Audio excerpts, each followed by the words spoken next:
কেন্দ্রীয় নারকোল পর্ষদের উদ্যোগে জলপাইগুড়িতে অনুষ্ঠিত হলো নারকোল প্রশিক্ষণ শিবির। সহযোগিতায় ভারত সরকারের কেন্দ্রীয় রোপণ এবং ফসল অনুসন্ধান সংস্থা।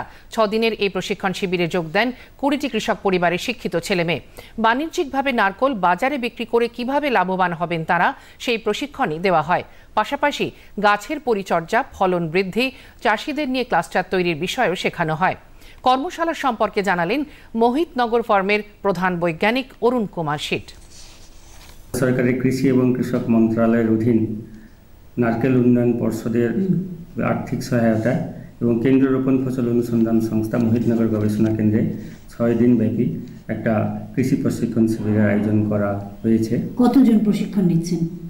এই প্রোগ্রামের মেন উদ্দেশ্য যেটা সেটা হচ্ছে যে সমস্ত আনএমপ্লয়েড এডুকেটেড ইউথ রয়েছে তাদেরকে স্বনির্ভর করার লক্ষ্যে নারকেলের উপরে আমরা একটা প্রশিক্ষণের আয়োজন করছি এখানে, বা যেটা চলছে। এর মূল উদ্দেশ্য যেটা, যে এই 6 দিন 20 জন যে সমস্ত ইউথ রয়েছে তাদেরকে নারকেল গাছের পরিচর্যা থেকে শুরু করে কাল্টিভেশন থেকে শুরু করে রোগ পোকা দমন, এই ধরনের সমস্ত ব্যাপারে এই 6 দিনে আমরা। কতটা জমি লাগে একজন নতুন যুবক যুবতী যখন করবেন, বা বেকার যুবক যুবতী, তো কতটা জমি তাদের? নারকেল গাছ প্ল্যান্টেশন ক্রপ যেহেতু, সুতরাং এটা চাষবাস করতে গেলে অনেকটা জমি লাগে। সেক্ষেত্রে একার পক্ষে হয়তো সম্ভব নয়, কিন্তু আশেপাশে যে সমস্ত কৃষক বন্ধুরা রয়েছেন তাদের বাড়িতে যদি প্রত্যেকে যদি নারকেল গাছ লাগান, সেখান থেকে যে নারকেলটা পাওয়া যাবে সেই নারকেল থেকে কিন্তু তারা বিভিন্ন ধরনের প্রোডাক্ট কিন্তু তৈরি করে সেটাকে বাজারজাত করতে পারবে সেই জায়গাটা।